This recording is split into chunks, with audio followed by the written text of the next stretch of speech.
कोमलता से बंद। This call is now being recorded. लंबी गहरी श्वास लें, धीरे धीरे छोड़ें।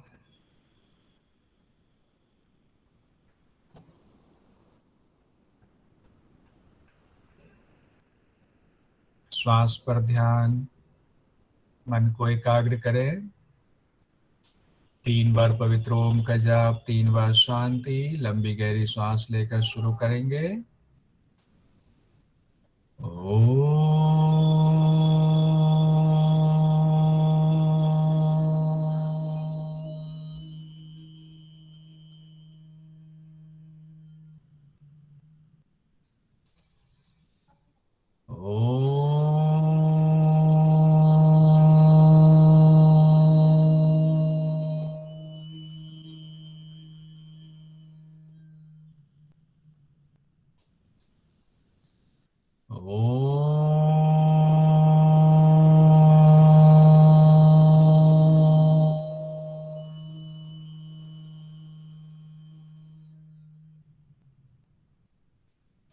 शांति शांति शांति। धीरे धीरे दोनों हथेलियों का बनाते हुए आंखों को ऊपर रखें, अंदर आंखें खोले, पलकें झपकाएं, धीरे धीरे हाथ वापस। ओम नमः शिवाय। वीडियो ऑफ कर देता हूं।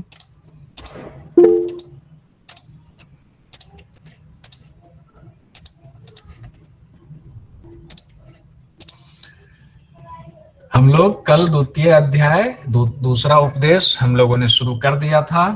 आज उससे दूसरे उपदेश में 11वां श्लोक से शुरू करेंगे। कल जो हम लोगों ने पढ़ा था उसमें ये था कि नारी शुद्धि कैसे करते हैं। तो नारी शुद्धि को कल हम लोगों ने देख लिया था। उसमें हम लोगों ने ये वाला श्लोक भी याद करा था। चले वाते चलम चित्तम, निश्चले निश्चलम भवेत, योगी स्थानुत्वम आपनोति ततो वायु निरोधयेत। इसको कई लोगों ने चैंट भी करा था। इसके बाद इसका ये इंपॉर्टेंट है, इसको जरूर याद कर लीजिएगा। कल ही हम लोगों ने देखा था द्वितीय उपदेश में, द्वितीय जो ये अध्याय है जिसको उपदेश कहा गया है, उसमें पहले नारी शोधन की चर्चा, फिर सत्कर्म की चर्चा और फिर प्राणायाम का अभ्यास बताया गया। प्राणायाम को कुंभक कहा गया है। अब इसमें कहा गया है नारी शोधन जो हम लोगों ने अभ्यास करा था उसमें देख लिया था कि पहले किस तरह से करना था। एक बार देख लेते हैं फिर से। था अब अभ्यास में था कि बद्ध पद्मासन में नारी शोधन का अभ्यास करना चाहिए। ये सवाल आपका आ सकता है कि आसन में नारी शोधन का अभ्यास करें। बद्ध पद्मासन में विधि हम लोगों ने देखा था कि लेफ्ट से पूरक करना है, उसके बाद कुंभक करना है और फिर रेचक कर देना है सूर्य नाड़ी से। उसके बाद हम लोगों ने देखा था फिर सूर्य नाड़ी से ही पूरक करना, यानी कि रेचक सूर्य से किया है तो सूर्य से ही पूरक करेंगे, कुंभक करेंगे, चंद्र नाड़ी से रेचक कर देंगे। उसके बाद हम लोगों ने पढ़ा था कि ये भी इंपॉर्टेंट सवाल है, यहाँ से निकलता है कि हम लोग जो पढ़ रहे हैं हमारा मकसद नेट जीआरएफ है, इसीलिए हम कोशिश करेंगे हर सूत्र से हर 1-2 लाइन के बाद कौन सा सवाल निकल सकता है ताकि हमारा एक भी सवाल ना छूटे। तो कितने समय में नारी शुद्धि की सिद्धि होती है हठ प्रदीपिका के मुताबिक? तो 3 महीने या उससे ज्यादा। उसके बाद कई सवाल मैंने बनाए हैं आप लोगों के लिए, वो बाद में दिखाऊंगा। उससे पहले हम लोग देख लेते हैं इसमें और क्या पढ़ना है। इसमें हमें पढ़ना है कब कब अभ्यास करना चाहिए, अभ्यास क्यों करना चाहिए और कितनी बार करना चाहिए। उसके बाद जब वो खत्म होता है फिर आता है षटकर्म। षटकर्म कौन कौन से हैं? 6 तरह के षटकर्म है हमारे, धौति, वस्ती, नेति, त्राटक, नौली, कपाल भाती। ये वाला सूत्र भी हम लोग याद करेंगे। धौतिर, वस्ती तथा नेति, त्राटकम, नौलिकम तथा कपाल भातिश्चेतानि षटकर्माणि प्रचक्षते। तो हम ये सब देखें और इसको देखने के बाद सबसे इंपॉर्टेंट जो इसमें से सवाल निकल सकते हैं वो भी निकालेंगे। उसके अलावे आप लोगों के लिए अलग से जो व्यवस्था ये करेंगे कि अब तक जितने एग्जाम हुए हैं उसमें क्या क्या सवाल पूछा गया है वो भी मैं कलेक्ट कर रहा हूँ एक साथ, और बाद में लास्ट में वो जितने सवाल पूछे गए हैं उसको सॉल्व कर लेंगे और फिर जो नए सवाल निकल सकते हैं उसको हम लोग सॉल्व करने की कोशिश करेंगे। अभी जो हमारा है 11वां श्लोक वो ये है कि कब कब अभ्यास हमें करना चाहिए। प्राणायाम का हम लोग द्वितीय चैप्टर पढ़ रहे हैं, तो कहा गया है प्राणायाम का नाड़ी शोधन जो हम लोग कर रहे हैं कब कब अभ्यास करें। तो कहा गया है प्रातः, मध्य दिने, सायं, अर्धरात्रे च कुंभकान। उसके बाद कहा गया शनैः अशीति पर्यंतम, शनैः अशीति पर्यंतम चतुर्वारं समभ्यसेत, यानी कि इसको 4 बार अभ्यास करना चाहिए साधक को। कब? सुबह में यानी प्रातः काल, मध्याह्न में और सायंकाल और अर्धरात्रि। तो सुबह, दोपहर, शाम और अर्धरात्रि को अगर सिंपल भाषा में, आसान भाषा में कहें, सुबह, दोपहर, शाम को और अर्धरात्रि को 4 बार अभ्यास करने के लिए कहते हैं। उसके बाद क्या कहते हैं कि हमें धीरे धीरे संख्या को बढ़ाना है, शनैः शीति पर्यंतं, यानी कि धीरे धीरे हमें इसको 80 की संख्या तक करना है। जो 4 बार हम अभ्यास कर रहे हैं, इसको कितनी बार हमें प्राणायाम करना है? तो 80 बार ये हमें पहुंचाना है। कई पुस्तकों में हमें ये कहा गया है कि 80 बार। अब यहाँ पे थोड़ा सा कंफ्यूजन है, जो अपनी तरफ से मैं अपना मत नहीं देना चाहता हूँ, लेकिन जो पुस्तकों में, अलग अलग पुस्तकों में मत है, उसमें कहा गया है कि 20 बार एक बार में करें, तो 20 चौके 80 हो गए 4 बार में। लेकिन कई पुस्तकों में कहा गया है कि नहीं, 80 बार एक बार जो बैठते हैं ना, तो संख्या 80 तक पहुंचानी है। पहले शुरुआत में भले 10 करें, 20 करें, लेकिन 80, तो उस हिसाब से 4 बार में 8 चौके 32, 320 बार हो जाता है। तो ये थोड़ा सा मतभेद है, तो वो व्याख्या की मतभेद है, लेकिन एग्जाम की दृष्टि से कोई मतभेद नहीं होगा। एग्जाम की दृष्टि से है कि 4 बार अभ्यास करना है हठ प्रदीपिका के मुताबिक, सुबह, दोपहर, शाम और अर्धरात्रि को, और वो संख्या धीरे धीरे बढ़ा करके 80 तक ले जाना है। मोटा मोटी हमारा जो क्वेश्चन आएगा नेट जेआरएफ के हिसाब से वो ये आएगा। बाकी व्याख्याकार अलग अलग व्याख्या कर सकते हैं विद्वान लोग, उसमें कोई संशय नहीं करनी चाहिए। अब आगे बढ़ते हैं। नेक्स्ट हमारा जो है कि कनीयसी भवेद स्वेदः कंपो भवति मध्य में उत्तमे स्थानम आपनोति ततो वायु निबंधयेत। अब इसमें 3 चीजें जो हम लोग, अगर घेरन संहिता भी लोगों ने पढ़ा होगा आपने एमए में, उसमें भी दिया हुआ है और इसमें भी दिया हुआ है कि 3 स्थिति हमारी आती है। एक आती है कनिष्ठ स्थिति, यानी कि निम्न स्तरीय, मध्य स्तरीय और उत्तम। तो हमारी जो 3 स्थिति है, तो कहा गया जो सबसे निम्न स्थिति होगी कनीयसी भवेद स्वेदः, उसमें क्या होगा? पसीना आएगा। और मध्यम स्थिति में क्या होगा? कंपन होगी, शरीर कांपेगा। और उत्तम स्थिति में कहा गया स्थानम आपनोति, स्थान हम अपने आप ऊपर उठ जाएंगे। लेकिन यहाँ पे उसकी व्याख्या में कहा गया है कि प्राण ब्रह्मरंध्र में पहुंच जाएंगे। तो दोनों में से जो हो, देखिए 3, एक चीज की 2 व्याख्या अलग अलग पुस्तकों में की गई। उत्तम स्थान आपनोति का यहाँ पे कहा गया है कि तृतीय स्थिति, यानी उत्तम स्थिति जब साधक की पहुंच जाती है, तो उसमें प्राण ब्रह्मरंध्र में पहुंच जाते हैं। लेकिन कई पुस्तकों में कहा गया उत्तम स्थिति का मतलब ये है कि हमारी स्थिति, हम जमीन से ऊपर उठ जाते हैं, शरीर इतना लाघव, इतना हल्का हो जाता है। तो ततो वायु निबंधियेत, इसीलिए हमें वायु को कंट्रोल में करना चाहिए, यानी प्राणायाम का अभ्यास करना चाहिए। तो सवाल आ सकता है, प्राणायाम के करते समय साधक की कितनी स्थिति होती है? तो निम्न होती है, मध्यम होती है और उत्तम स्थिति होती है। तो ये चूंकि यहाँ से सवाल आता है, इससे पहले वाला भी आता है, थोड़ा सा इसको देख लेते हैं। सवाल आता है तो इसको कर ही लेते हैं। सर जी बताएं। सर ऐसे क्षमा चाहूंगी बीच में बोलने के लिए, लेकिन नहीं, कोई बात नहीं। मैंने जैसे किसी से ये चीज डिस्कस करी थी, तो महर्षि महेश योगी जो थे, जी जी, उनका जैसे वो प्राणायाम या ध्यान में रहते थे, तो वो अपने स्थान से कुछ ऊंचाई पे उनका शरीर साक्षात देखा गया है लोगों के द्वारा कि वो ऊपर उठते थे। अच्छा। और प्राण नहीं, ऐसा प्राण ब्रह्मरंध्र में जाते हैं, वो तो है ही है। वो हाँ, उच्च स्थिति तभी आएगी कि जब प्राण ब्रह्मरंध्र में जाएंगे। वो अंतर मन से हमारे शरीर के अंदर की स्थिति है। बिल्कुल लेकिन बिल्कुल ये है। शारीरिक स्तर पे भी, स्थूल रूप से जैसे साक्षात आंखों से दर्शन होते हैं, उसमें भी शरीर भी अपने स्थान को छोड़ के थोड़ा ऊंचा उठ हाँ, जाता है। दोनों चीजें हैं, क्योंकि प्राण ब्रह्मरंध्र में जाएंगे क्यों, तो कुंडलिनी जागरण वाली स्थिति तो होती है, तभी साधक जो है ऊपर उठता है। मैं भी ऐसा जानता हूँ, मैंने देखा तो नहीं है, लेकिन हमारे गुरु जी है जो क्रिया योग से जुड़े हुए हैं, लाहिरी महाशय के, उनसे परंपरा से जुड़े हुए हैं, तो वो भी, उनके बारे में भी एक चिट्ठी मिली थी जिसको मैंने देखा था। उसमें ये था कि वो जब अभ्यास करते थे बनारस में, लाहिरी बाबा जहाँ रहते थे उन्हीं के घर में, तो प्राणायाम के दौरान वो भी, अगर उन्होंने प्राणायाम का पूरब की तरफ मुख करके बैठे हुए प्राणायाम कर रहे हैं, तो 2 घंटे बाद जब वो प्राणायाम बंद करते थे तो उनका मुख किसी और तरफ होता था। इसका मतलब है कि वो शरीर ऊपर उठ जाता होगा, और आप जो है एक जो शरीर का फोर्स होता है, जब धरती का फोर्स होता है, गुरुत्वाकर्षण बल होता है, वो भी काम करना बंद कर जाता है योगी जब अपनी चरम अवस्था में पहुंचते हैं।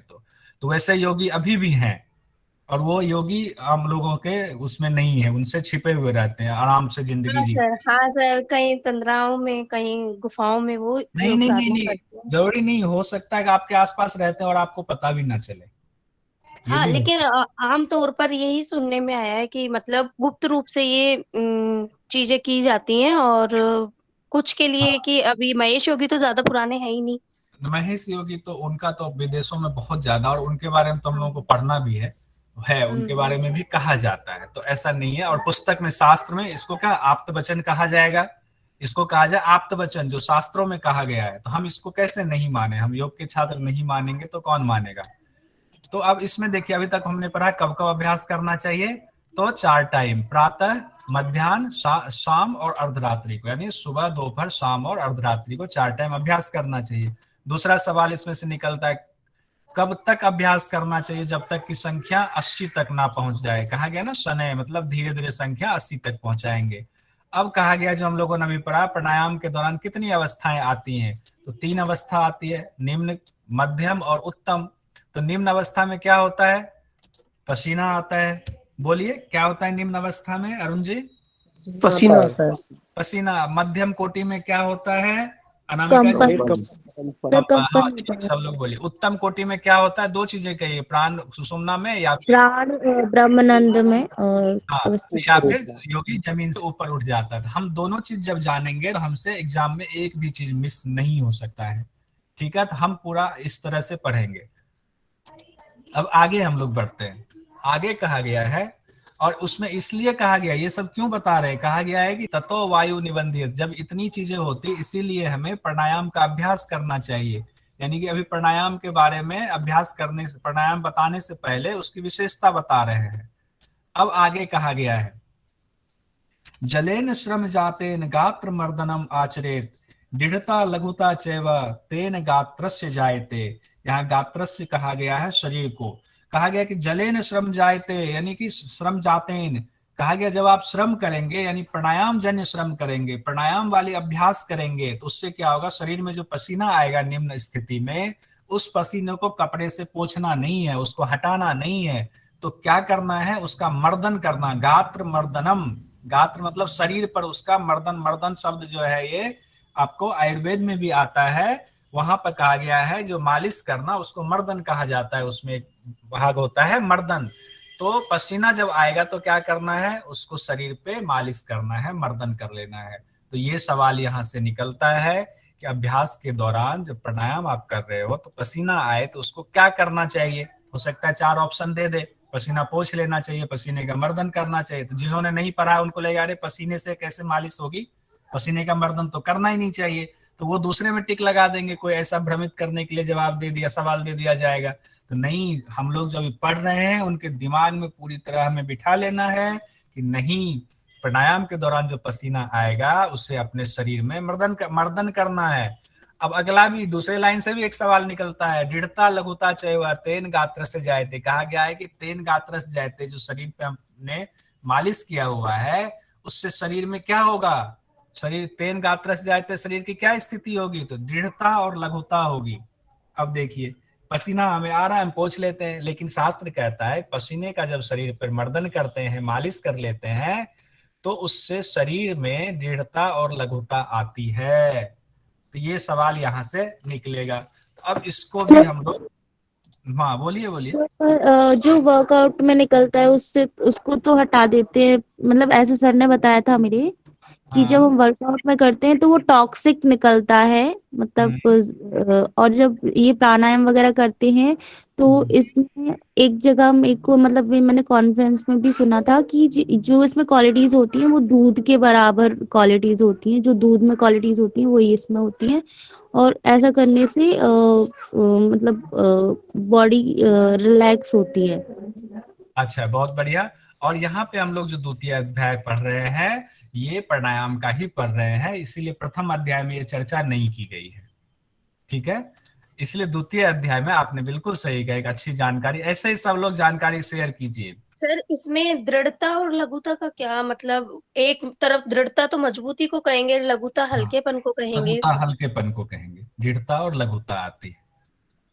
अब यहाँ दोनों कहा गया प्राणायाम के रिजल्ट बताए गए हैं जी, एक साथ। प्राणायाम के रिजल्ट नहीं बताए गए हैं।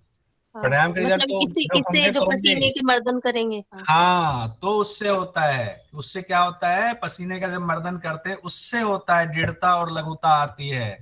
अब देखिए, अभ्यास के दौरान पसीना आए तो क्या करना चाहिए, कौन से अभ्यास, प्राणायाम के अभ्यास, ये चीजें यहाँ हम लोग लिख देते हैं।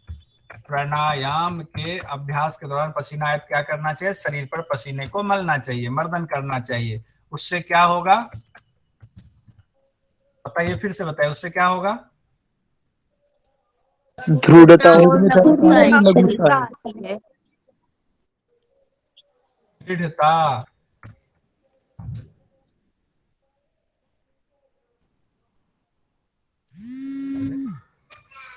चलिए, दृढ़ता और लघुता आएगी, अभी वो मिल नहीं रहा है।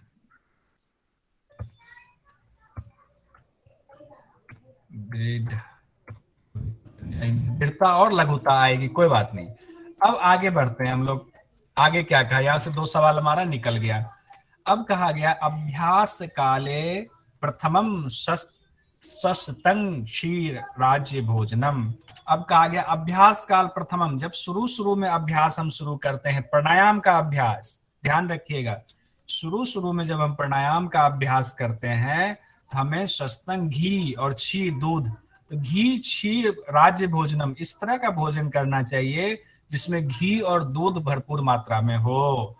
कहा गया ततो अभ्यासे दृढ़ीभूते ना ताद्रिक नियम आग्रह है। कहा गया है कि लेकिन ये कब तक करना है, हमने प्राणायाम का अभ्यास शुरू किया तो हमें दूध और घी से सना हुआ भोजन करना चाहिए, इसमें उसकी मात्रा बहुत अच्छी हो, लेकिन कब तक, ततो अभ्यासे दृढ़ीभूते, जब हमारा अभ्यास दृढ़ हो जाए, जब हम एक स्थिति को प्राप्त करने लग जाए, तो उसके बाद ना ताद्रिक नियम ग्रह, कहते हैं कि तब जब हमारा अभ्यास दृढ़ होने लग जा रहा है प्राणायाम का, तब हमारे लिए जरूरत नहीं है कि दूध और घी जो है हम वही भोजन करेंगे, तब हम उस भोजन को धीरे धीरे बदल सकते हैं। ऐसा भोजन करने के लिए अब हम बाध्य नहीं हैं। तो यहाँ ये बहुत, यहाँ से भी एक सवाल आता है कि जब प्राणायाम का अभ्यास करते हैं तो शुरू में कैसा भोजन करना चाहिए।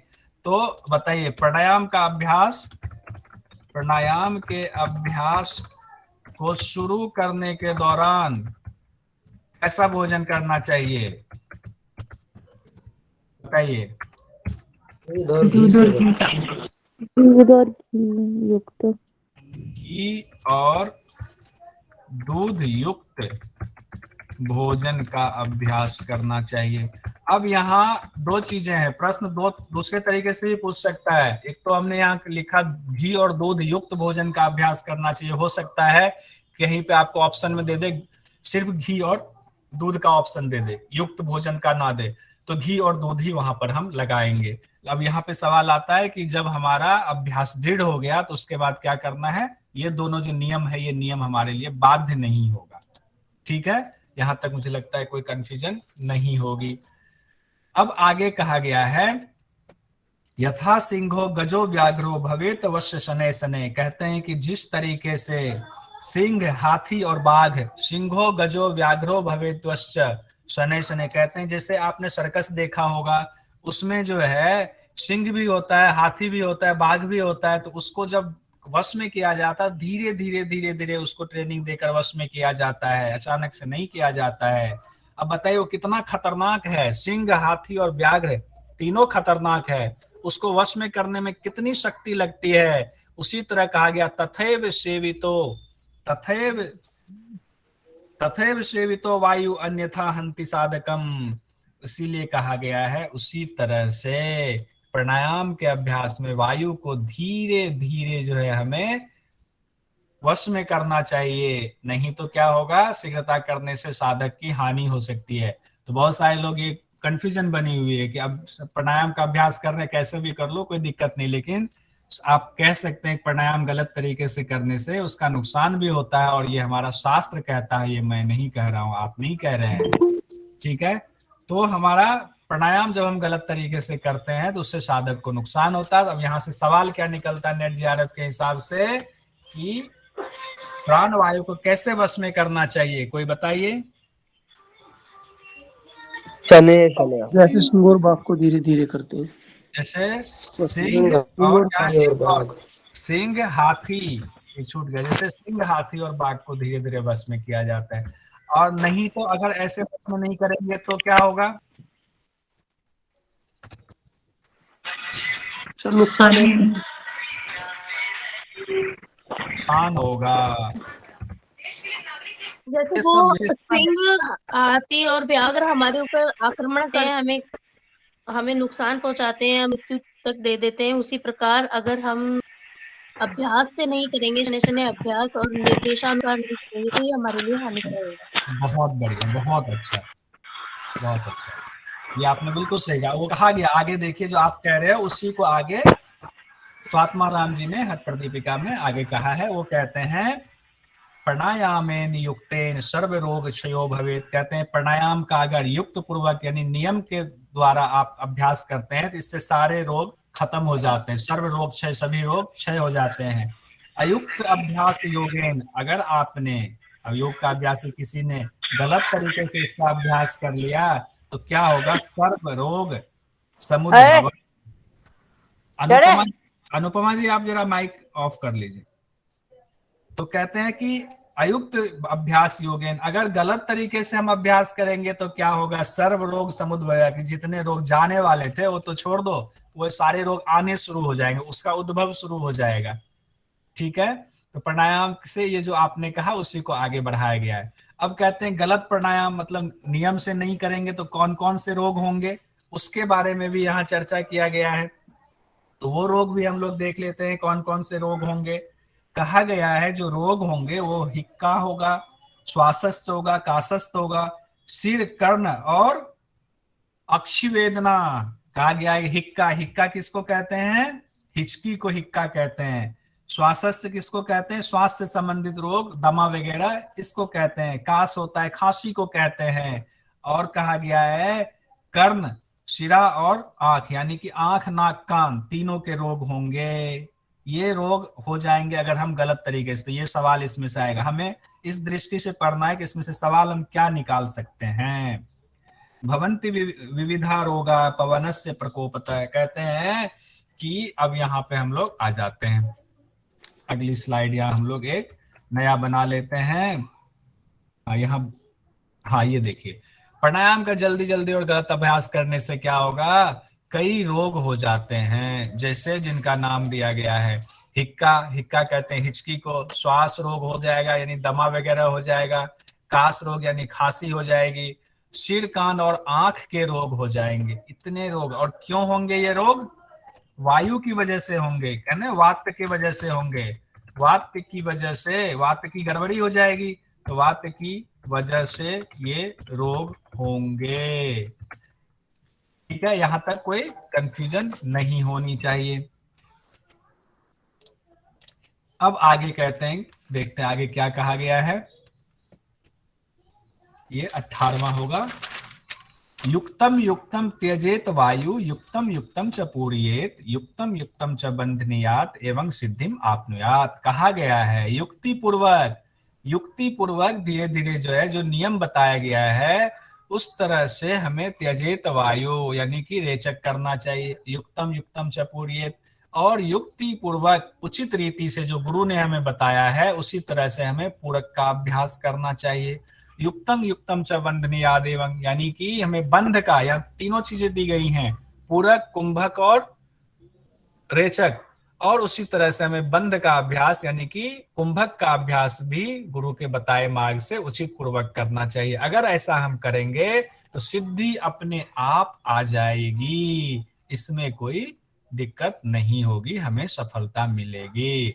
अब आगे कहा गया है 19वां में, यदा तु नाड़ी शुद्धि स्यात् तदा चिन्नानि बाह्यात्, कायस्थ कृष्टा कांति तथा जायेत निश्चितम कहा गया है कि जब नारी शुद्धि का अभ्यास करेंगे, और हमें कैसे पता चलेगा, हम तो अभ्यास करते जा रहे हैं, हमें कैसे पता चलेगा कि हमें जो है सिद्धि मिल रही है कि नहीं मिल रही है, प्राणायाम से हमें अभ्यास से फायदा हो रहा है कि नहीं हो रहा है। तो कहा गया है कि देखो ध्यान रखना, क्या ध्यान रखना, एक तो शुरुआत में बताया गया है पसीना आएगा, कंपन होगा, जमीन से ऊपर उठ जाओगे और जो है प्राण वायु आपके सुषुम्ना में जाएगा। आगे फिर कहा गया है कि कैसे पता चलेगा, जब आपका शरीर कायस्य यानी आपका काय मतलब शरीर, ये कृष्णता यानी कि थोड़ा दुबला होना लग जाए, यानी सुडौल होने लग जाए, और कांतिस तथा यानी कि शरीर में एकदम एक कांति आ जाए, कहते हैं वाह इसको देख के बड़ा अच्छा लग रहा है कि कितना फ्रेश फ्रेश सा लग रहा है ये देखने में, यानी कि चेहरे पे कांति की स्थिति आ जाए, तो समझना चाहिए कि नारी शुद्धि जो है वो हमारे अंदर उसका मल साफ हो रहा है नारियों का, और हमें उसका फायदा अब होना शुरू हो गया है।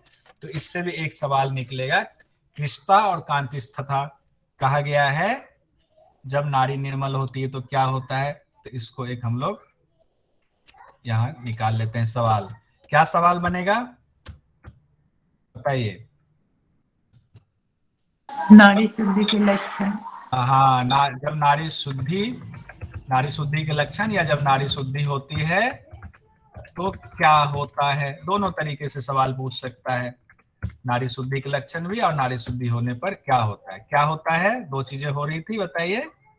शरीर पतला और सुडौल सुडौल या पतला जो शब्द इस्तेमाल करे, और क्या होगा, कांति आती है, कांतिमय हो जाएगा। ये दो चीजें होंगी नारी शुद्धि की लक्षण जो आप बता रही हैं वो लक्षण में होगा। अब आगे हमारा इंपॉर्टेंट अब आने वाला है एक दो के बाद, और अब कहा गया है यथेष्ट धारणं वायु अनलस्य प्रदीपनम नादाभिव्यक्ति आरोग्यम जायते नारी शोधनात्। अच्छा और चीजें भी बताई गई, वाह। कहा गया है कि नारी के निर्मल हो जाने पर साधक इच्छानुसार श्वास को रोक सकता है, यथेष्ट धारणात् अपनी इच्छानुसार श्वास को रोक सकता है। उसके अलावे और क्या होगा, नादाभिव्यक्ति आरोग्यम जायते नारी शोधनम, अरे नादानुसंधान वाली स्थिति, नाद जो है उत्पन्न होने लगती है। कहा गया है इससे अनिल तो होता ही है, वायोर अनलस्य, अच्छा जठराग्नि भी प्रदीप्त होती है, और क्या होता है अंदर का जो नाद है वो भी प्रदीप्त होने लगता है, और क्या होता है आरोग्यम जायते, और आरोग्यता का भी लाभ होता है। इसमें तो और सारी चीजें जोड़ दी गई है, ठीक है। तो इसको भी बता दीजिए, और क्या क्या क्या कहा गया है। शरीर सुडौल कांति में तो हो ही जाएगा, और क्या क्या होगा बताइए, अभी याद कर लेंगे हम लोग।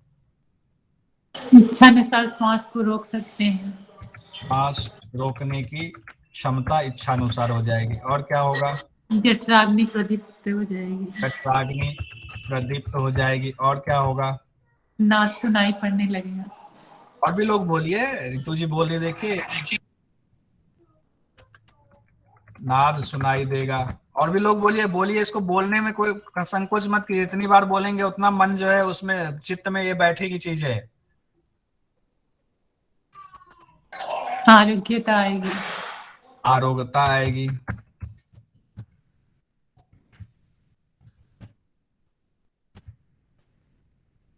इतनी चीजें, इतना फायदा हमें मिलेगा, कैसे, नारी शोधन के अभ्यास से। अब कहा गया, अब नारी शोधन तक तो हो गया, अब थोड़ा सा आगे बढ़ते हैं। कहा गया है मेदः श्लेष्म अधिकः, मेद मतलब होता है मोटापा, श्लेष्म हुआ कफ संबंधी, अधिक पूर्व षट्कर्माणि समाचरेत, अन्यस्तु न आचरेत तानि दोषाणां संभावतः। कहा गया है जिनके शरीर में मेद यानी मोटापा, जिनको जो साधक अभी भी मोटे हैं या उनको कफ दोष है, तो क्या करना चाहिए उसको, कहा गया अधिक हो तो पहले 6 शोधन क्रियाएं करनी चाहिए, और जिनमें वात पित्त कफ की समानता हो, त्रिदोष की बात की गई, वात पित्त कफ है, उनको अभ्यास करने की आवश्यकता नहीं है। आप करना चाहे तो कर ले, लेकिन आपके लिए ये आवश्यकता नहीं है। तो यहाँ से 2 सवाल निकलता है, पूछा जाता है। हठ प्रदीपिका के मुताबिक षटकर्म करने से क्या होता है, या फिर षटकर्म किनको करना चाहिए, षटकर्म के अभ्यास से क्या होता है, बताइए। दोषों का नाश होता है। होते वो समान मोटापा कम होता है। मोटापा कम होता है और कफ दोष जो है खत्म होता है। पहले तो ये है, वो तो अलग कहा गया कि त्रिदोष जिनके तीनों दोष ऑलरेडी जो है सम अवस्था में है, उनके लिए सत्कर्म जरूरी नहीं है। तो यहाँ सवाल निकलता है, किनके लिए सत्कर्म की खास जरूरत नहीं है? तो क्या कहा गया घेरन संज्ञ हठ प्रदीपिका में? त्रिदोष समान समावस्था में हो तो उनके लिए जरूरी नहीं है। सम अवस्था में हो तो उनके लिए जरूरी नहीं है। तो ये दो सवाल यहाँ से भी, हर सूत्र से आप सवाल निकाल सकते हैं, कुछ छूटेगा नहीं, सवाल पैदा नहीं होता है। अब जो अगला सवाल है वो सबको, अगला जो ये श्लोक है ये सबको याद करना है। किसी भी हालत में आप सबके कंठस्थ होने चाहिए। ये क्या? धौतिर्वस्ति तथा नेति त्राटकम नौलिकम तथा कपाल भातिश्चेतानि षट्कर्माणि प्रचक्षते। तो इसको अभी मैं एक एक बार पढ़ता हूं और आप लोग पीछे पीछे बोलिए और इसको एक एक करके फिर पूछेंगे, इसको यही याद कर जाएंगे, क्योंकि संस्कृत जितना बोलेंगे उतना याद होगा।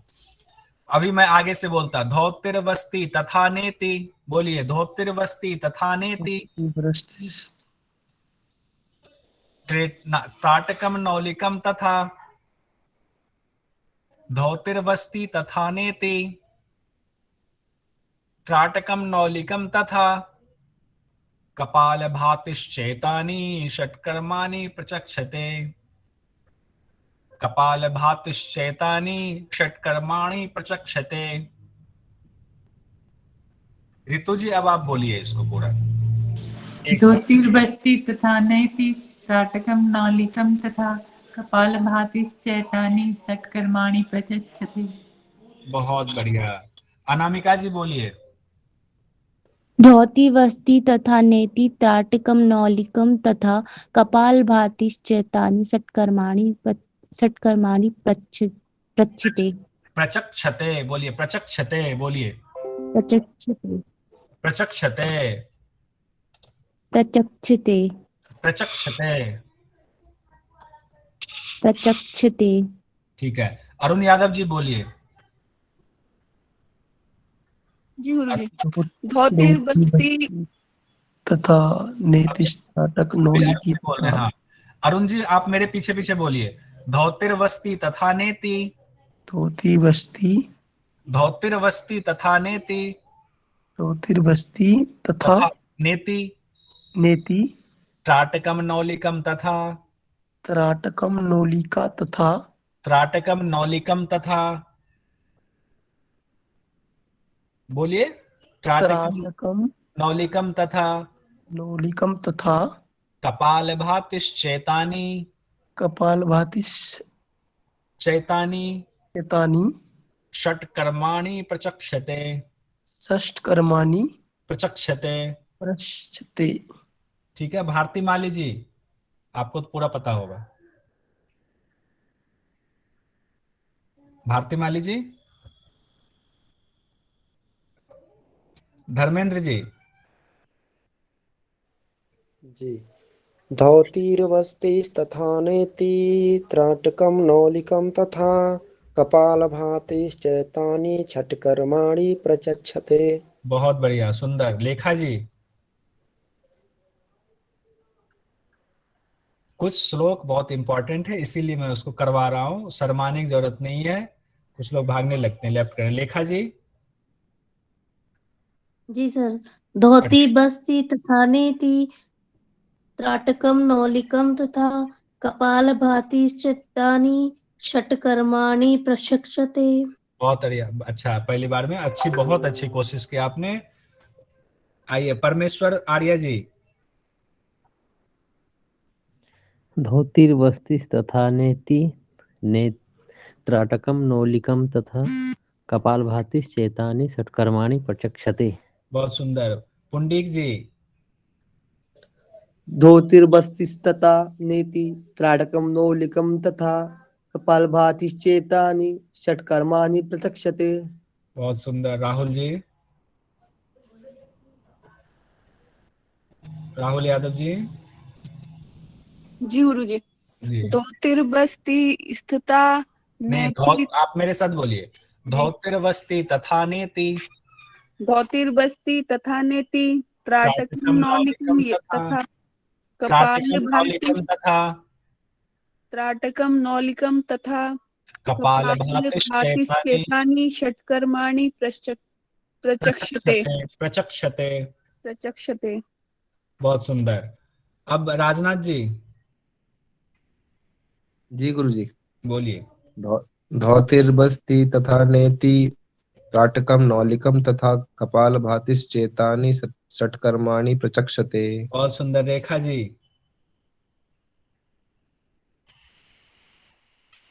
रेखा जी। रुश्वी पटेल जी।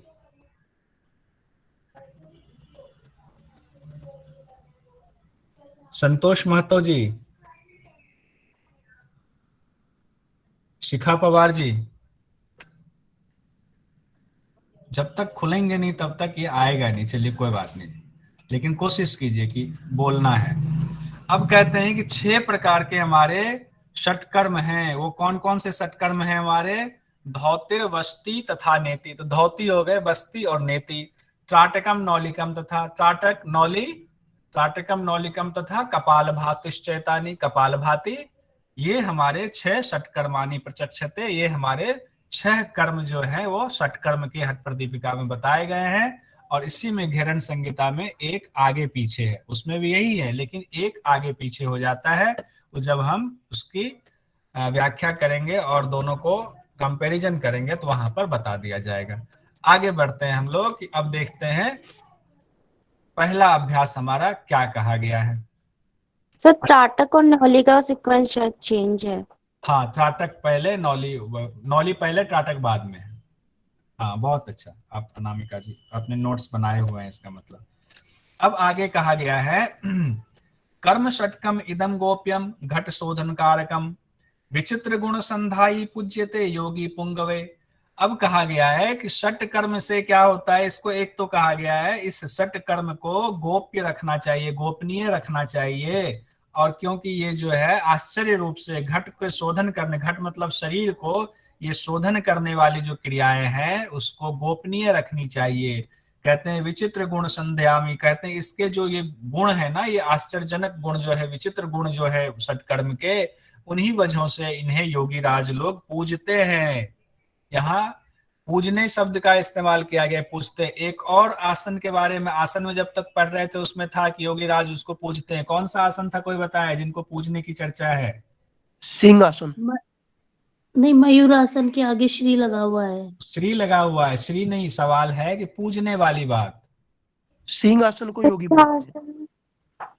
नहीं, ये अरुण जी ठीक कह रहे हैं। सिंहासन को गुरुजी।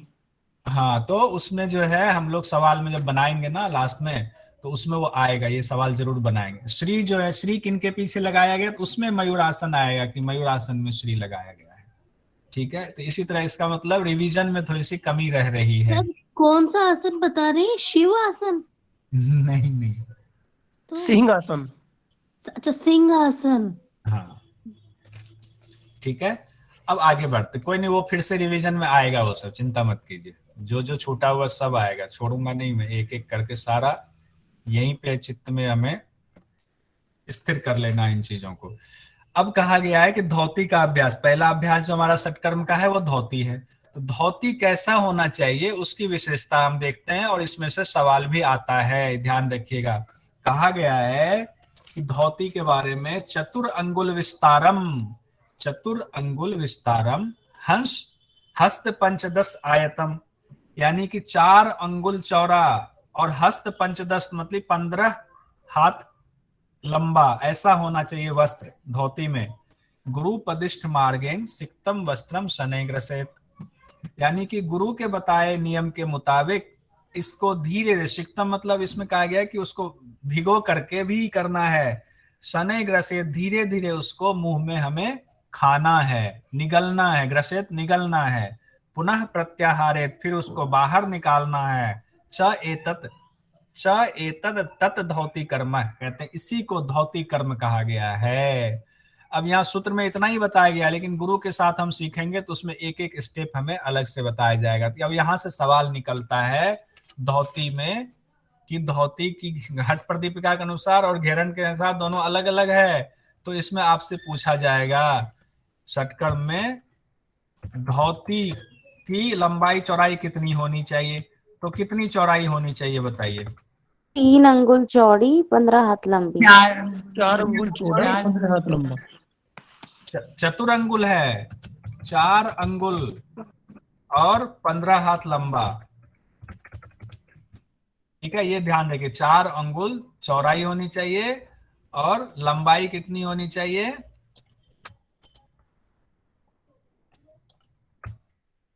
15 हाथ लंबा। 15 हाथ लंबा होना चाहिए।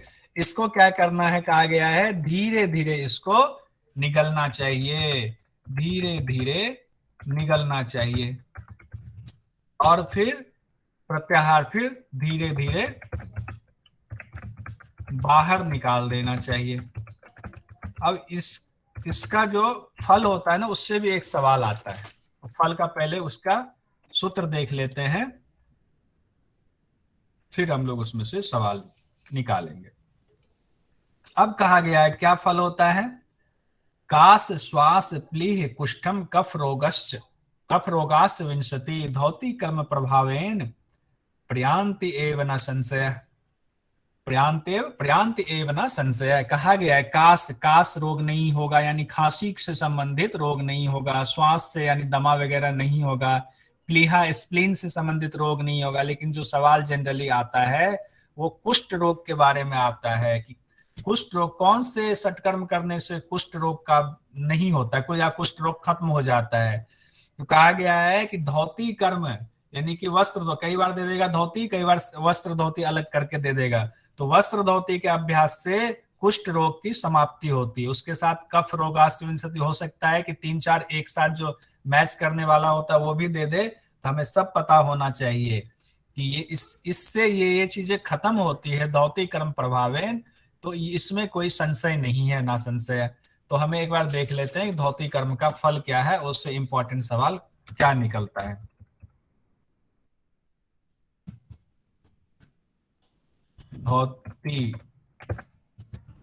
धौती कर्म के फल, तो कौन कौन सा रोग नहीं होता है बताइए जल्दी से। खांसी, खांसी, कुष्ठ रोग और तिल्ली, तिल्ली वाले रोग यानी कि प्लीहा वाले रोग, कुष्ठ और कुष्ठ रोग, ये इंपॉर्टेंट सबसे है कुष्ठ रोग वाला। सभी कफ रोग समाप्त हो जाते हैं। कुष्ठ और उसके बाद क्या कहा गया, एक सेकंड, कफ रोग समाप्त हो जाते हैं। लेकिन एग्जाम में सबसे इंपॉर्टेंट इसमें है वो है ये कुष्ठ रोग वाला। तो कुष्ठ रोग किससे खत्म होता है, धोती करने से। धोती करने, और सवाल में अगर वस्त्र धोती दे दिया तो हो तो सकता है, वस्त्र, हाँ, अगर या तो धोती हो या वस्त्र धोती हो। तो हमें कुष्ठ रोग किसी को ऐसे बताने के लिए दिमाग में ऐसे जब बैठते हैं तो मंथन करना चाहिए, अरे इसमें पढ़ा था क्या क्या था, तो कहा गया था अरे ये तो धोती, वस्त्र धोती करने से कुष्ठ रोग तक खत्म हो जाते हैं, ये तो बहुत इंपॉर्टेंट है। तो आपको ये कभी नहीं भूलेंगे कि कुष्ठ रोग किससे खत्म होता है, वस्त्र धोती से खत्म होता है, या हठ प्रदीपिका के मुताबिक सिर्फ धोती से खत्म होता है। और हठ प्रदीपिका में कई जगहों पे सिर्फ यही श्लोक दिया गया, इसके बाद अगला श्लोक नहीं दिया गया, लेकिन इस पुस्तक में अगला श्लोक भी एक दिया गया है, उसको भी देख लेते हैं। जी कुष्ठ रोग कैसे होते हैं? वो चर्म संबंधी रोग होते हैं, स्किन पे ना कुछ फफोले कई बार आते हैं, कई बार स्किन का रंग बदल जाता है, बदरंग हो जाता है, सफेदी आ जाती है, कई बार अलग अलग होता है वो। अब इसी में कहा गया है गज करनी का अभ्यास है, चरक संहिता में इसकी टिप्पणी एक कहा गया है, लेकिन ये इसमें इन्होंने क्यों जोड़ दिया पता नहीं, लेकिन ये मान के चले ये एक्स्ट्रा है, ठीक है। इसमें अध गज करनी, कई पुस्तकों में ये गज करनी नहीं दिया गया है, गज करनी का।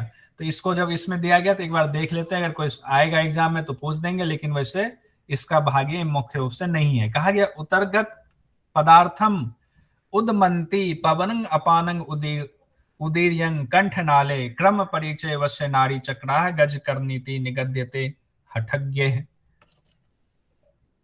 यानी कि क्रमशः नाड़ी समूहों पर नियंत्रण पाकर साधकगण अपान वायु को ऊपर उठाकर कंठ नली में लाकर उधर स्थित पदार्थों का वमन करता है, जो पेट में हमारे जो भी है उसको बाहर निकाल देता है। हठ योग के जानकार इसको गज करनी क्रिया कहते हैं, जिसको कि हम लोग क्या कहते हैं, जल वस्ती कहते हैं, कुंजल क्रिया हम लोग कहते हैं। कुंजल में ही एक प्रकार का ये हो गया।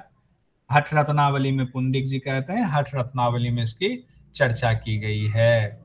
अब इससे हम लोग और आगे बढ़ते हैं। अब है हमारा 9:22 हो गए। बस्ती कर लेते हैं, बस्ती के बाद रुक करके क्वेश्चन पूछ लेते हैं। 9:22 ठीक है। बस्ती में कहा गया है, नाभि दग्न जले पायु न्यसत नालह उत्कटासना आधार आकुंचम कुर्यात क्षालनम वस्ती कर्म ततः। अब इससे भी कई सवाल निकलेंगे, पहले इसका अर्थ देख लेते हैं। सब लोग जानते होंगे बस्ती का, लेकिन फिर भी कहा गया नाभि तक जल में स्थित होंगे। पहले क्या होता था, पहले नल वगैरह तो था नहीं, तो लोग नदी में योगी लोग जाते थे या पोखर तालाब में जाते थे। तो कहा गया कि नाभि तक जल में स्थित होंगे और गुदा मार्ग में नालह एक नली डालेंगे। एक नली डालकर उत्कट आसन लगाना है। उत्कट आसन, जैसे नाभि तक जल में चले गए, उत्कट आसन लगाया, उत्कट आसन लगा करके एक नली गुदा मार्ग में पायु कहते हैं गुदा मार्ग, न्यसत डालेंगे, न्यसित करेंगे। और उसके बाद आधार आकुंचन, यानी कि अब जो उधर अश्विनी मुद्रा हम लोगों ने पढ़ा हुआ है, तो उसका आकुंचन करेंगे आधार का, यानी गुदा मार्ग का। यानी उससे क्या होगा, जब नली लगा दिया आकुंचन करेंगे तो पानी जो है वो हमारे अंदर जाएगा। कुर्यात क्षालनं वस्ती कर्म, इससे क्या होगा, हमारा जो गुदा मार्ग के अंदर वाला हिस्सा है जहां की मल होता है उसकी सफाई होगी। इसी को वस्ती कर्म कहा गया है। तो इसको व्यवहारिक तौर पर इसको किस क्रिया से इसकी तुलना की जा सकती है, कोई बता सकते हैं? एनिमा क्रिया। एनिमा क्रिया, बहुत बढ़िया। एनिमा जो अभी लिया जाता है नेचुरोपैथी में, वो इसी वस्ती ही उसको कहते हैं। बस्ती एनिमा है। पहले थोड़ा अलग तरह से था, अब एडवांस हो गए हैं, तो अब हम लोग एनिमा का अलग से बॉक्स लगा के घर में कर सकते हैं या किसी संस्थान में कर सकते हैं। अब यहाँ से जो सवाल हमारा निकलता है बस्ती से, उसको भी एक बार हम लोग देख लेते हैं। सर क्वेश्चन है, जैसे कि इसमें तो एक ही टाइप का बताया जल बस्ती, और घेरे में 2 टाइप के बताया, थल और जल। मतलब शुष्क बस्ती तो वो थल कैसे कहते हैं, थल कैसे करते होंगे? शुष्क बस्ती में कहा गया घेरन संहिता में पश्चिमोत्तान आसन लगाएंगे। पश्चिमोत्तान आसन लगाने के बाद हम अश्विनी मुद्रा का अभ्यास करेंगे। ठीक है, यही कहा गया। बाकी घेरन में आपको पढ़ा दूंगा पूरा। उसमें यही स्थल बस्ती में कहा गया जमीन पे आप पश्चिमोत्तान आसन लगाएं, फिर अश्विनी मुद्रा का अभ्यास करें, आधार का आकुंचन करें। उसी को शुष्क बस्ती या स्थल बस्ती कहा गया, नाम 2 उसका दिया गया। अच्छा बताइए, अभी बस्ती में सवाल आता है कि किस आसन में बस्ती का अभ्यास करना चाहिए? कट आसन में। अब यहां से एक भी सवाल हमारा नहीं छूटेगा। कितने जल में बस्ती का अभ्यास? नाभि से ऊपर, नाभि पर्यंत, नाभि तक जल में आसन तक जल में बस्ती का अभ्यास करना है। अब इसमें हठ प्रदीपिका के मुताबिक आपसे पूछ दिया जा सकता है कि इसमें तो चलेंगे, और किसका इस्तेमाल करेंगे? गुदा द्वार में नली को डालेंगे। गुदा द्वार में नली को डालेंगे, नियसित करेंगे। उसके बाद क्या करेंगे? अश्विनी मुद्रा के द्वारा आकुंचन करेंगे, पानी अंदर खींचेंगे। इस ऐसे सिंपल भी कह सकते हैं, पानी अंदर खींचेंगे। उससे क्या होगा, हमारा सफाई हो जाएगी, हमारे जहां मल हमारा रहता है उसकी सफाई हो जाएगी। इसी को बस्ती कहा गया है। और अगर किसी एग्जाम में जाते हैं तो एग्जामिनर और घुमा सकता है आपको, QCI वगैरह का जो एग्जाम होता है वैसे भी अब हो गया है, तो उसमें कह देगा कि बताओ बस्ती क्रिया जो है उसको कैसे इधर करते हैं, क्या बस्ती अभी भी लोग करते हैं? तो जैसे अनामिका जी ने कहा कि बस्ती क्रिया ही हमारा एनिमा क्रिया जो है वही है, तो एनिमा को ही हम बस्ती कह देंगे। लेकिन एग्जाम की दृष्टि से यहाँ पर हम उत्कट आसन, नाभि तक जल में, और फिर गुदाद्वार में नली को डालेंगे और पानी अंदर खींचेंगे, इसी को बस्ती क्रिया हठ प्रदीपिका में कहा गया है। आज हमारा यहीं तक रहेगा। अब इसी में से हम कुछ क्वेश्चन पूछ लेते हैं तो और हमारा ठोस हो जाएगा, कुछ छूटेगा नहीं। अच्छा, कोई सवाल है तो पूछ लीजिए 1-2 मिनट में, फिर इसके बाद क्वेश्चन बस शुरू कर देते हैं। नहीं है तो बहुत सुंदर। हाँ धर्मेंद्र जी कह रहे थे कुछ, बताइए। नोट्स बना रहे हैं कि नहीं सब लोग? सर प्रक्षालन का मतलब धोना ही होता है ना? प्रक्षालन मतलब धोना। ठीक है, ठीक है। ठीक है सर। षटकर्म का अभ्यास क्यों करते हैं, क्यों करना चाहिए? सर बॉडी की क्लीनिंग के लिए। हाँ सर जी। हाँ अरुण जी। कफ के लिए और मोटापा कम करने के लिए। हाँ तो आइए इसमें लिखिए, दोषों का नाश। आप मैसेज में टाइप कीजिए, मैसेज में टाइप कीजिए जल्दी जल्दी, थोड़ा सा और हो जाएगा आपका। अच्छा, सूत्र के हिसाब से बताइएगा। बॉडी क्लीनिंग तो है अर्चिता जी, लेकिन कहा गया है कफ दोष के लिए और मोटापा के लिए हम अभ्यास करेंगे। ठीक है, मेद और श्लेष, बहुत बढ़िया रितु तोड़ी जी। सर पर वो तो द्योति पर्टिकुलर बताया था, आप ये बता रहे थे क्या? कि धोती के लिए बताया है, वो सिर्फ कफ और मोटापा। नहीं, इसके लिए भी बताया गया है।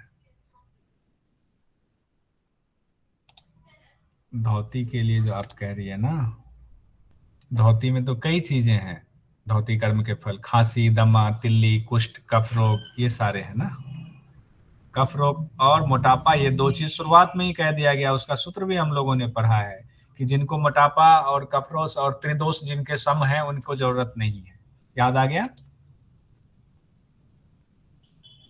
याद आया कि नहीं? जी सर, जी सर। याद आ गया ना? ठीक, कोई बात नहीं, सॉरी की बात नहीं है। ऐसे ही हम लोग बोलेंगे, गलत बोलेंगे तभी सही होगा, ये ध्यान रखिएगा। अब कब कब अभ्यास करना चाहिए जो प्राणायाम और नाड़ी शोधन के बारे में कहा गया है वो बताइए। 4 बार। 4 बार, सुबह प्रातः, दोपहर, शाम को और मध्य रात्रि। सुबह, दोपहर, शाम, कोशिश अर्धरात्रि। कीजिए मैसेज में टाइप करने की भी, खटाखट खटाखट मारिए।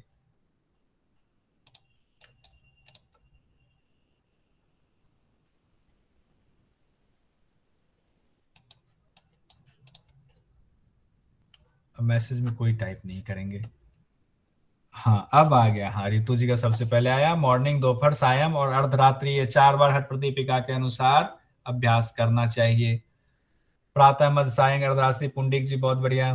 कौशल जी, यहाँ पे अर्धरात्रि से क्या तात्पर्य है? यानी जो हमारा ब्रह्म मुहूर्त है वो? हाँ ब्रह्म मुहूर्त है। 4 हमारी जो पहर होता है ना, तो जो अंतिम वाला पहर हो तो शुरुआत, पहला पहर शुरुआत वाला हो गया और उससे ठीक पहले वाला। अच्छा, हाँ ठीक है। सर इसमें ये है कि जैसे 24 घंटे होते हैं ना, 8 24 6 घंटे का ऐसे ही। हाँ तो 6 घंटे के वो मतलब 4 हिस्सों में उसको बांटेंगे 24 को, तो उस अंतराल के हिसाब से करना बताया है। अच्छा, घेरन संहिता में 8 बार कहा गया था, 3 घंटे में कहा गया था। याद है कि नहीं को? हाँ सर। आइए अब अगला तो अभ्यास है। 3 घंटे के हिसाब से तो संभव ही कैसे होगा, क्योंकि वो तो योगी लोगों के लिए तो सब संभव था उस हिसाब से। हाँ सही बात है, हमारे क्योंकि खाना खाने के लिए 3 घंटे का तो पेट वैसे ही खाली बताया गया है। वो योगी लोग इतना पेट भर के थोड़ी खाएंगे। जी जी जी बिल्कुल। अच्छा, कब तक अभ्यास करना चाहिए, संख्या कितनी होनी चाहिए? 20 से शुरुआत करके 80 तक ले जाते हैं। 80 तक ले जाना, धीरे धीरे 80। 20 से शुरुआत ऐसा कहीं नहीं कहा गया है लेखा जी, ये गलती मत कर दीजिएगा। ठीक है, ठीक है सर। सूत्र में नहीं कहा गया है, वो तो उन्होंने कहा गया कि 80 बार मतलब 20 चौके 80, 20 बार करेंगे तो 80 बार हो जाएगा। तो उसमें हो सकता है कि आप 1 से शुरू करें, कोई 2 से शुरू करें, कोई 10 से शुरू करें। सबकी क्षमता शरीर की अलग अलग है। रितु तोड़ी जी, अनामिका गुरु जी, अरुण यादव जी, पुंडिक जी 80 बार। तो टोटल बताया गया 80 बार जब तक ना पहुंच जाए तब तक। अरुण यादव जी, अनामिका फास्ट आंसर देती हैं, बहुत अच्छा। अब कहा गया है प्राणायाम के दौरान कितनी अवस्थाएं होती हैं हमारी साधक की? 3 अवस्थाएं होती हैं, 3 अवस्थाएं। निम्न कोटि, मध्यम और उच्च कोटि। हाँ, तो टाइप कीजिए लेखा जी, टाइप भी कीजिए, आनंद आएगा। अनामिका जी ने लिखा 3, धर्मेंद्र जी ने भी लिखा 3, पुंडिक जी 3, ऋतु तोरी जी ने पूरा लिखा है। हाँ, अब इन्होंने एक कदम आगे लिखा है, बहुत बढ़िया। पसीना, कंपन और प्राण ब्रह्म रंध्र में कंफ्यूजन ना हो इसके लिए प्राण ब्रह्म रंध्र के साथ साथ जमीन से हम ऊपर उठ जाते हैं, वो भी। धर्मेंद्र जी हाँ, निम्न, मध्यम और उत्तम 3, बहुत सुंदर, अति सुंदर। तो अब हमें नहीं लगता कि इससे कुछ छूटने वाला है। अब उन्होंने ऋतु तोरी जी ने लिख ही दिया कि पसीना आता है, कंपन और सुषुम्ना में प्राण, ये निम्न, मध्यम और उच्च का फल हो गया। अब कहा गया पसीना आ जाए तो क्या करना चाहिए? प्राणायाम के दौरान पसीना आ जाए तो क्या करना चाहिए? अरे आपने पहले ही बहुत बढ़िया 9:33 पे ही आपने डाल दिया, मर्दन करना चाहिए, शरीर पर मलना चाहिए। धर्मेंद्र जी, ऋतु जी, अनिमिका जी, मलना चाहिए, बहुत सुंदर। अब आप योगा कराने किसी को जाएंगे, अर्चिता जी मालिश करनी चाहिए, अरुण यादव जी मलना चाहिए, बहुत सुंदर। तो उनको कहेंगे प्राणायाम के दौरान पसीना आए तो कहेंगे अरे इसको पसीने को पोछो मत उससे, रुमाल से, इसको तो शरीर पे बस ऐसे ही मसाज कर लो हल्का सा। तो वो कहेंगे क्यों? तो उनको बताएंगे कि ऐसा ऐसा लिखा हुआ है शास्त्र में। फिर वो कहेंगे कि इनको शास्त्र भी आता है और कभी आपकी क्लास वो छूट नहीं सकती है। अब कहा गया है कि जब हम पसीने को शरीर पर मर्दन करते हैं तो उससे क्या होगा? दृढ़ता और लघुता आएगी। वाह अनामिका, जिनका पर वर्कआउट में नहीं करना, यहाँ पर प्राणायाम का कहा गया है। ठीक है ऋतु जी, दृढ़ता और लघुता आएगी, शरीर में दृढ़ता भी होगी और लघुता भी है। अनामिका जी तेज, हाँ, दृढ़ता और लघुता, बहुत अच्छा। अरुण जी, दृढ़ता और लघुता, बहुत सुंदर। अब अगला सवाल है, जब शुरू शुरू में साधक प्राणायाम का अभ्यास करता है तो क्या भोजन करना चाहिए? कैसा भोजन होना चाहिए शुरुआत में? घी दूध युक्त भोजन। हाँ, घी और दूध युक्त भोजन होना चाहिए। अरुण जी, अनामिका जी, ऋतु जी, अरुण जी, हाँ, एक बार दूध लिखा आपने, एक बार घी नीचे आ गया, ठीक है। दुग्ध घी युक्त, धर्मेंद्र जी, बहुत सुंदर। और क्या ये अंतिम तक करते ही रहना है या इसको छोड़ भी सकते हैं? कब छोड़ सकते हैं? हाँ ऋतु तोड़ी जी, कब छोड़ सकते हैं? शुरुआत में रखना है सर, फिर छोड़ देना है बाद में, अभ्यास अच्छे से हो जाए तब। कब छोड़ देना है? परिपक्वता आने पे, हाँ, मतलब शुरुआती में। हाँ, सिद्ध हो जाने पर, दृढ़ हो जाने पर, ऋतु जी ने लिखा है, यही श्लोक में भी कहा गया है, तब हमें छोड़ देना। अब एक सवाल और पूछ लेता हूं कि प्राणायाम को वश में कैसे करना चाहिए?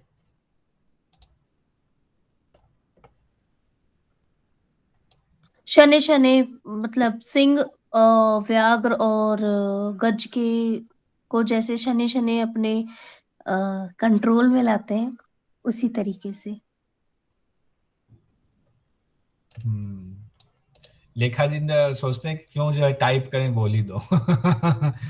एक्चुअली सर मेरे हाथ ना अभी रुके हुए हैं किसी चीज में, मैं लिख नहीं पा रही हूँ। अच्छा, बहुत सुंदर, बहुत सुंदर, याद होना चाहिए, बहुत अच्छा। अनामिका जी, शुरुआती फोर, अच्छा, छोड़ देना चाहिए। अच्छा, धर्मेंद्र जी हमने जवाब दिया है कि सिंह, हाथी और बाघ की तरह जैसे उनको शनै शनै धीरे धीरे वश में करते हैं, उसी तरीके से सिंह बाघ की तरह, अरुण यादव जी, धीरे धीरे। अनामिका जी, ऋतु तोरी, जैसे हाथी सिंह व्याघ्र की तरह धीरे धीरे करते हैं, वश में करते हैं, वैसे ही करना है। बहुत अच्छा। अब कहा, अगला सवाल है कि प्राणायाम को अगर हम नियम से नहीं करें तो क्या कोई रोग भी होगा? कौन से रोग होंगे और क्यों रोग होंगे? श्वास प्राणायाम संबंधी से रोग, हाँ सर, कई सारे रोग हो जाते हैं कई सारे। इससे। अच्छा, इसमें सवाल, चलिए उतना तो नहीं लिख पाएंगे, चलिए बहुत अच्छी बात है, समझ तो गए हैं। ये बताइए, वात पित्त कफ, अगर प्राणायाम का अभ्यास हम अच्छे से नहीं करते हैं तो वात पित्त कफ, इन 3 में से कौन सा रोग होगा? किससे संबंधित रोग? कफ युक्त। कफ। पक्का? सोच लीजिए। अनामिका जी और पुंडीक जी, कफ। सर कफ रोग बढ़ेगा। ऋतु जी ने कहा वात रोग होगा, धर्मेंद्र जी वात कह रहे हैं, अरुण जी तो वात पित्त कफ तीनों कह दे रहे हैं। वात होगा वात, अगर सही तरीके से नहीं किया जाएगा तो। हाँ, कहा इसमें सूत्र में है वात रोग होगा, वायु से संबंधित रोग होगा, ये ध्यान रखिएगा। मैंने घुमा के थोड़ा सा सवाल पूछ दिया कि अगर प्राणायाम का अभ्यास सही तरीके से नहीं कर पाए तो वात रोग होगा, पित्त रोग होगा, कफ रोग होगा। सर अच्छा कफ सर, भी तो था अच्छा सर, कफ भी तो था एक। हाँ, उसमें था कफ, लेकिन इसमें आगे सूत्र में कहा गया है वायु रोग होगा। सर इसमें ऐसे है कि आपने ढंग से नहीं किया तो वायु संबंधी रोग होंगे, और अगर अच्छे से किया तो कफ संबंधी रोग दूर होंगे। मतलब अच्छे से करेंगे तो वायु कफ संबंधी 20 प्रकार के रोगों से मुक्ति मिलेगी करने से, अच्छे से करने से। और सही से नहीं किया तो वायु संबंधी रोग लेकिन पैदा हो। यहाँ सर लेकिन यहाँ मैम सर क्वेश्चन पूछ रहे हैं ना, जो वहाँ पे क्वेश्चन पूछा जाएगा हमें उसी का आंसर देना है, क्योंकि वहाँ हमें एक्सप्लेन करने का टाइम नहीं मिलेगा, वहाँ पे सिर्फ ऑब्जेक्टिव नहीं, टाइप क्वेश्चन होंगे। अभी तो अपनी क्लास हो रही है तो डिस्कस हाँ, चल रहा है ना, हाँ ये जी, कंफ्यूजन हो बिल्कुल रहा है तो बिल्कुल कंफ्यूजन को तो दूर करेंगे हाँ, ना। वो कंफ्यूजन दूर बिल्कुल। होना चाहिए, बिल्कुल बस। हाँ, किसी ये भी तरह का बिल्कुल कंफ्यूजन यहाँ नहीं होना चाहिए हम लोगों के लिए। और बता दीजिए। लेखा हाँ, जी, आप जो कह रही है ना वो धोती कर्म की बात कर रही है। मैं कंफ्यूज हो गई हूँ, एक बार और प्लीज। अब कंफ्यूज हो गए ना, अब उसमें श्लोक में ही आ जाते हैं कंफ्यूजन को। कंफ्यूज अभी करने का काम ही कर रहे हैं सर इसीलिए तो हमारी क्लैरिटी कर रहे हैं कि हम कंफ्यूज ना हो। ये श्लोक नंबर है, एक सेकेंड, उस वाले श्लोक को ही ले आते हैं। प्राणायाम जल्दी जल्दी गलत करने से क्या होगा? तो कौन सा श्लोक था, कोई बताएंगे कितने नंबर का था? 12 नंबर का था। 16 नंबर 16 नंबर 16 नंबर पे ना, 16 नंबर का उस पे आता हूं।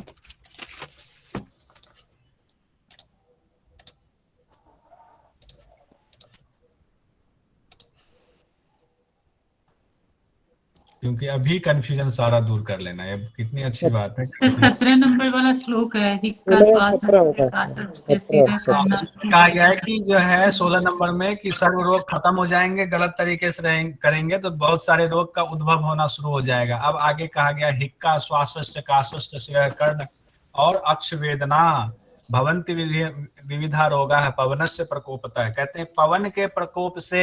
अब देखिए कंफ्यूजन जो भी है उसको अभी क्लियर करते हैं। श्लोक में कहा गया पवन के प्रकोप से, पवनस्य प्रकोपता है, ये विविध प्रकार के रोग होंगे। हिक्का, श्वासस्य, काशस, सिर, कर्ण और आंख के संबंधित रोग होंगे। अब आप कहेंगे काश तो खांसी वाला है, वो तो हो जाएगा उससे, कफ से। तो कई बार कई रोग सिर्फ एक से नहीं होता है, उसमें कई चीजों का मिक्सचर होता है।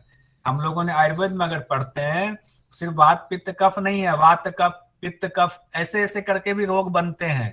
ठीक है, इसीलिए मैं इस पे रुका हुआ हूं, इतना समय दे रहा हूं। कई बार मिक्स होकर के भी रोग बनने शुरू हो जाते हैं। तो यहाँ से साफ साफ लिखा हुआ है पवनस्य प्रकोपतः, पवन के प्रकोप से भवंति विविधा रोगा, विविध प्रकार के रोग हो जाते हैं। उसके ऊपर कहा गया है कि उसमें से कुछ रोग के नाम दिए गए हैं। हिक्का, हिचकी आएगी, ये पवन के प्रकोप से हिचकी आती है। श्वास रोग हो जाएंगे, पवन के प्रकोप से होगा। कहा गया खांसी, उसमें भी पवन का प्रकोप रहेगा, कफ का तो रहेगा ही रहेगा, पवन का भी प्रकोप रहेगा। सिर के रोग, कान के रोग और आंख के रोग हो जाएंगे, उसमें वेदना होनी शुरू हो जाएगी, तो ये भी पवन के प्रकोप से होगा। ठीक है, तो अगर वात पित्त कफ ऐसे आएगा तो हम वात में लगाएंगे। कंफ्यूजन दूर हो गया? यस जी गुरुजी। अब इसमें इनकी व्याख्या में भी है वायु के प्रकोप से हिचकी, दमा, खांसी, सिर। तो इसीलिए खांसी में सिर्फ कफ को सिर्फ श्लेष्मा मत सोच लें। बहुत सुंदर कि इस तरह से कंफ्यूजन हो रही है तभी क्लियरिटी आई रहती है। कंफ्यूजन कई बार ना तो सालों साल बनी रहती है, इतना समय होता नहीं है और हम कंफ्यूजन दूर कर नहीं पाते। ठीक है, मुझे लगता है कि बहुत समय हो गया, 9:40 हो गया, आप लोग भी परेशान हो रहे होंगे, बहुत सारे लोग छोड़ के जा भी चुके हैं, तो अब यहाँ समापन करते हैं। सर हमें तो अच्छा लगता है, आप चाहे रात 12 बजे तक पढ़ाते रहो। सच में अगर एक आदमी भी ऐसे हो, एक आदमी भी, तो हाँ हमें सर। तो पता हाँ सर, अभी सर पता ही मुझे नहीं आज चला आज मेरा फर्स्ट है, मुझे भी बहुत अच्छा लगा। अच्छा अर्चिता जी, बहुत सुंदर।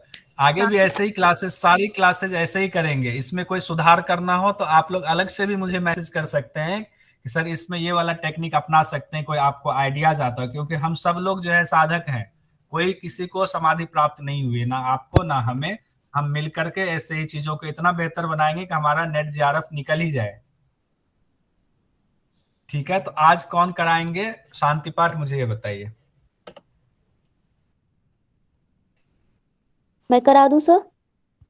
हाँ अनामिका जी, कल आप आई नहीं थी, आज आपका नंबर ठीक है, कराइए शांति पाठ। सभी लोग कमर गर्दन सीधी करके बैठ जाएं।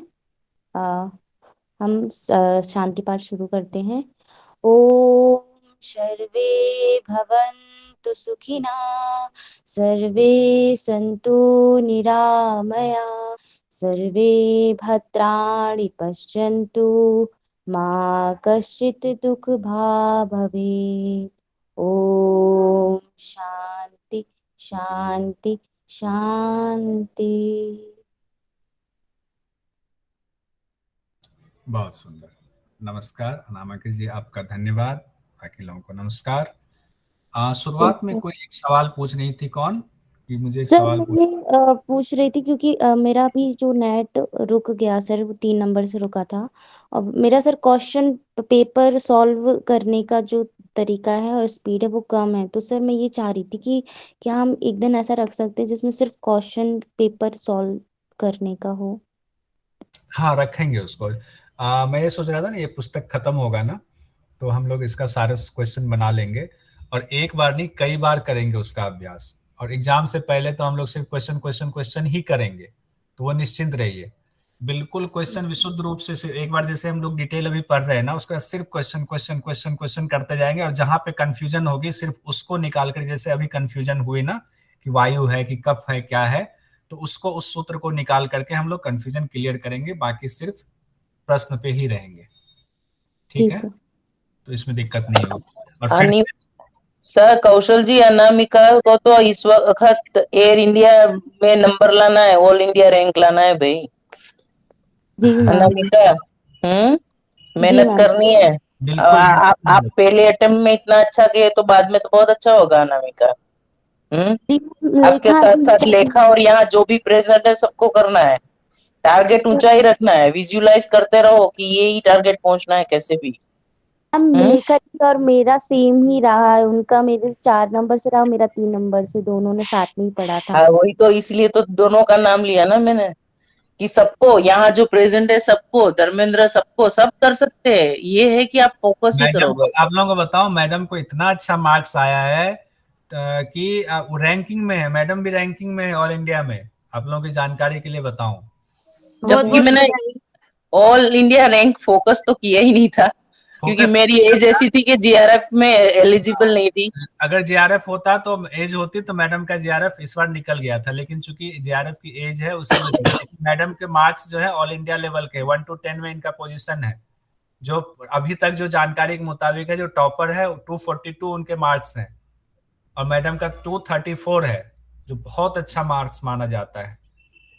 इसीलिए मैडम चाहते हैं कि सब लोग इतने उत्साहित होकर के इतना टारगेट हाई करके चलें कि हमारे जो है, हमें रैंकिंग में हम आ जाएं। और जिनकी सर ये बहुत अच्छा प्रयास कर रहे हैं आप, बहुत अच्छे से पढ़ा रहे हैं। सबसे अच्छी बात ये है कि आप लोग फर्स्ट पेपर पे भी फोकस कर रहे हो, वरना क्या मोस्टली सब्जेक्ट को पढ़ा देते हैं और फर्स्ट पेपर रह जाता है, और या फिर सेल्फ स्टडी करनी पड़ती है तो कंफ्यूज रहते हैं किसको टाइम दे। अब जिस सब्जेक्ट में इंटरेस्ट है, जिससे हम पीजी किए, तो उसको तो अच्छे से पढ़ लेते हैं, फर्स्ट को उतना ध्यान नहीं दे पाते। कल से इसीलिए मैथमेटिक्स की क्लास शुरू कर रहे हैं। अच्छा कौशल जी, इसके साथ में इन सबको अनुरोध ये करने चाह रही हूँ, खास करके ये जो ऑलरेडी टारगेट कर रहे हैं। अच्छा देखो, क्लास